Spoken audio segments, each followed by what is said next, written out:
We all know that one person who just has massive arms. The ones that barely train arms yet walk around with giant triceps hanging out of the sleeves. While you obliterate your arms every single week and they are still small. I swear, I could do 93 sets of biceps a week and they still wouldn't get sore. Not that you'd have to be sore, but it's just like they're just resistant. Most of the time, people with massive arms, they're enhanced. They're on that look good, age bad, juicy sauce. But yeah, there are a few genetic outliers with big natural arms, but there are few and far between. And these same people aren't always the ones with wide shoulders or a big muscular torso. They're often pretty just arm dominant. I've always been more the opposite, a bit more torso dominant with what I call mortal arms. But here's the question. I had to ask myself, are they actually mortal or are we just comparing ourselves to the wrong people on social media? I'm 174 centimeters tall, around 10% body fat, and lifting 4 to 5 times a week. I do run 2 to 3 times a week as well, but it's mostly zone 2. It's not hard to recover from, but I'm always in a surplus and I make sure that I'm progressively overloading week by week. So why the fuck are my arms still small? Small means small, by the way, in bodybuilding world. You go online, you see people claiming 43 or 44 centimeter arms at the same height as you.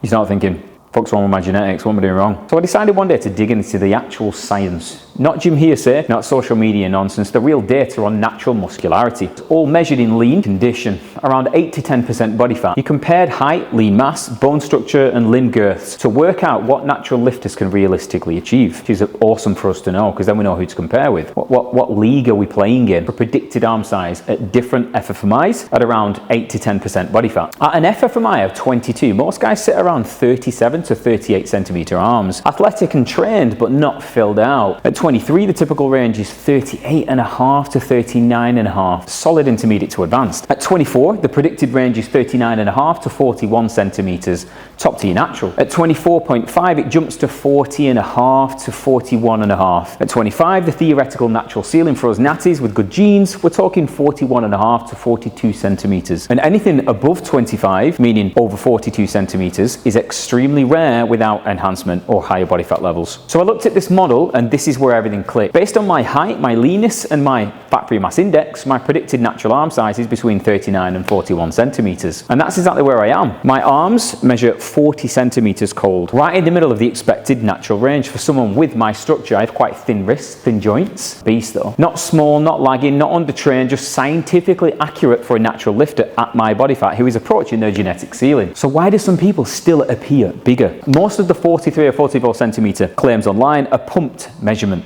Softer body fat levels, enhanced physiques, or genuine genetic anomalies. They do exist. A lean 40 centimeter arm at 9% body fat can easily look the same size as a 43 centimeter arm at 13%. Definition and separation create the illusion of more size. Bone structure matters too. Casey Butt's model factors in wrist and ankle circumference. Bigger bones allow slightly larger muscle bellies and larger measurement girths. So a 6-foot lifter with thick wrists may naturally land at 42 or 43 centimeters at the same fat-free mass index that caps me at 40 or 41. And when you reach an FFMI of around 24, you're approaching the natural limit of satellite cell activation and muscle fiber nuclei count. Growth slows to millimeters per month, not centimeters. So no amount of destroying your arms will override that. The body responds to mechanical tension, recovery and a slight surplus, not purely soreness, although that does interact with the rebuilding process. Here are my stats at the time of filming this video. My height, 174 centimeters. My weight, nearly 80 kilograms. My body fat, 9 to 10%. Normalized FFMI is around 24. My arm size, 40 centimeters cold, which I find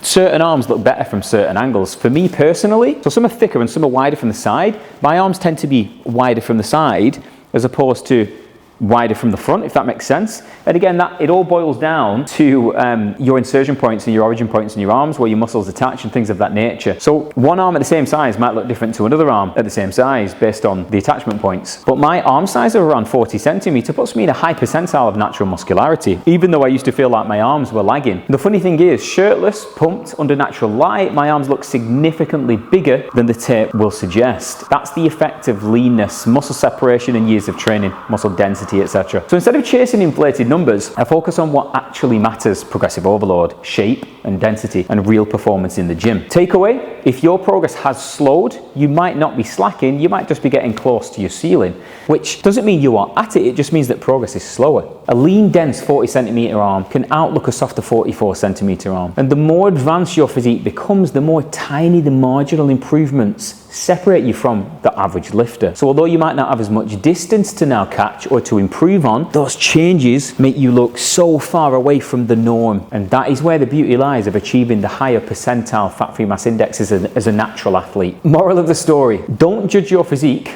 by pumped measurements, fake comparisons, or unrealistic social media expectations. Judge it by real science, real data, but your consistency, your strength, your shape, and how you look in real life. And measure yourself against actual natural lifter standards, not enhanced ones. There will always be outliers, but for most of us, the fat-free mass index model is the most accurate reality check we have. So let me know, what is your arm size? What is your body fat percentage to go with that? Comment below. Let's see where us natties land. And by the way, that means lifetime naturals. Once you've handed in your card and you've gone to the dark side, you put those chemicals in your bodies, you will make changes in satellite cells and androgen receptors that you will keep some of them. So I'm sorry, but don't be giving me this I'm natural when just because you are natural right now, but next week you're going to be back on again. You're either natty a lifetime or you are not. So yeah, that's my stance. Team natty, baby. Oosh, oosh.